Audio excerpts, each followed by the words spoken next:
I am union till I die. No one can, can change that.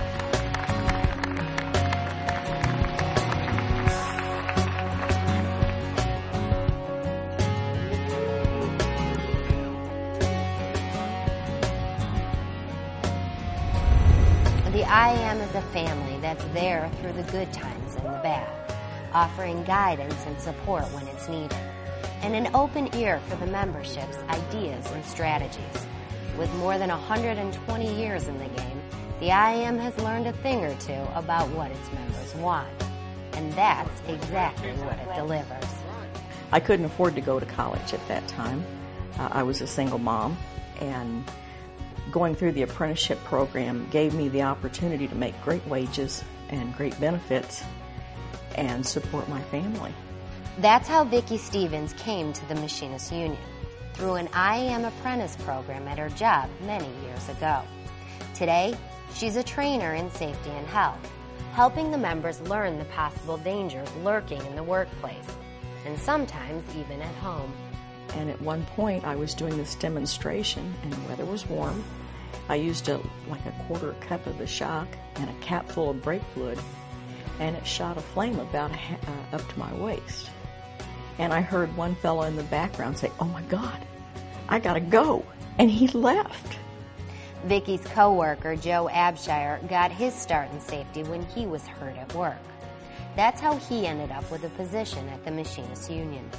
He's proud that the IAM is the only union authorized to teach fully accredited OSHA classes to its members, all of which are paid for by the employer or through grant money.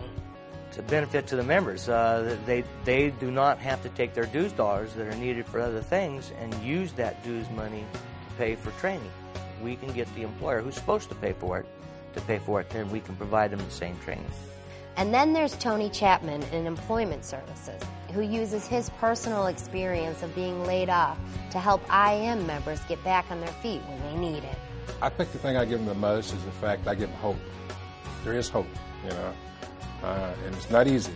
And I tell them it's not easy, but if you keep your confidence level up and you go by these rules, you will come out ahead in the end. These are the stories of the men and women who work at headquarters. This is a family, and the leaders in this organization remember where they came from. I cut my teeth in this organization, and I probably will lose them in this organization. I think that's how people feel. They feel that way because they know that we are a solid, good organization. We have done the right things, and the right thing is helping each other. I am a member, I've been a member for a long time, and one of the things that I try to live by is that, once upon a time, a long time ago, I was elected to be a shop steward. And as far as I'm concerned, I have a fancier title, but I'm still a shop steward.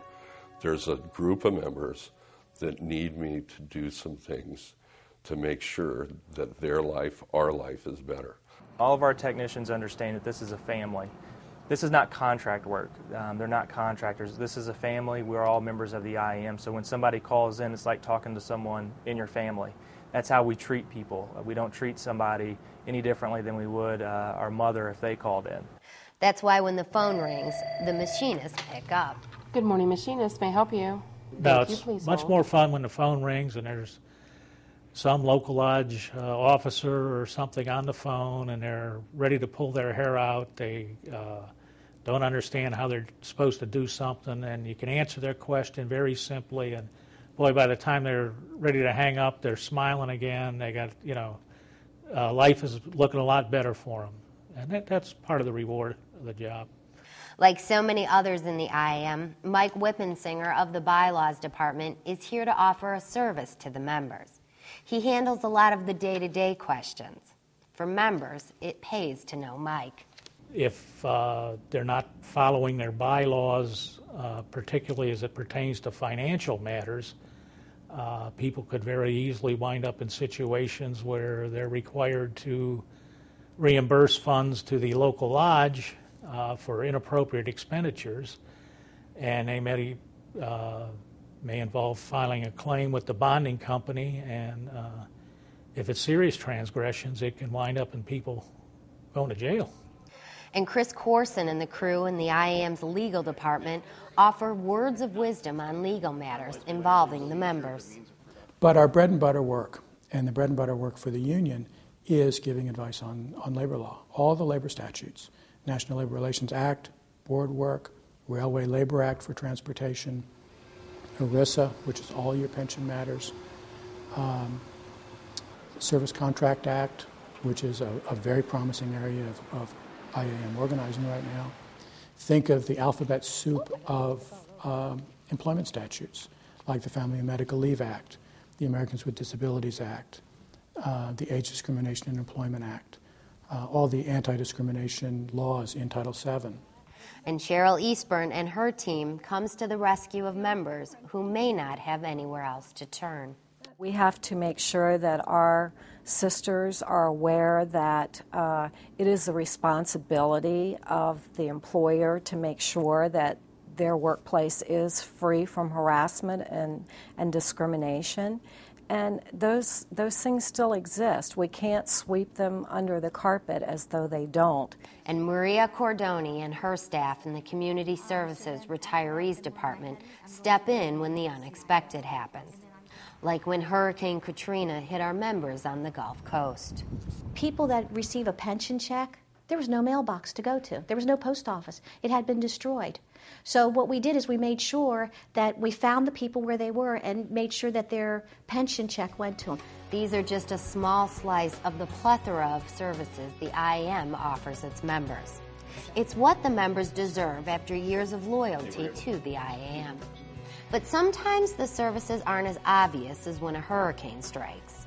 Sometimes it's a bunch of individual wins that, when put together, measure up to an amazing union, like getting help to secure a great contract.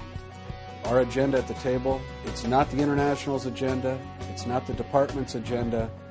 Although we guide it, it really comes down to what the members want, what they put forward in their surveys and in the face-to-face meetings, the most important things to them and their families. Or having a company ask your opinion on something because they trust and respect IAM members. Technology is an excellent example. People know what tools they need to do their jobs better. So if we want to look for new tools, we should have input and direction from the people on the shop floor. That's what's missing in the traditional workplace, but it's present clearly in a partnership. Or being the only union member to walk out of a bankruptcy with a bit of dignity. One that comes right to mind came out of the United Airlines bankruptcy. As our members may or may not know, the IAM is the only union that's been able to take a bargaining unit through an airline bankruptcy and end up with a defined benefit pension plan. We are the only union that's been able to do it.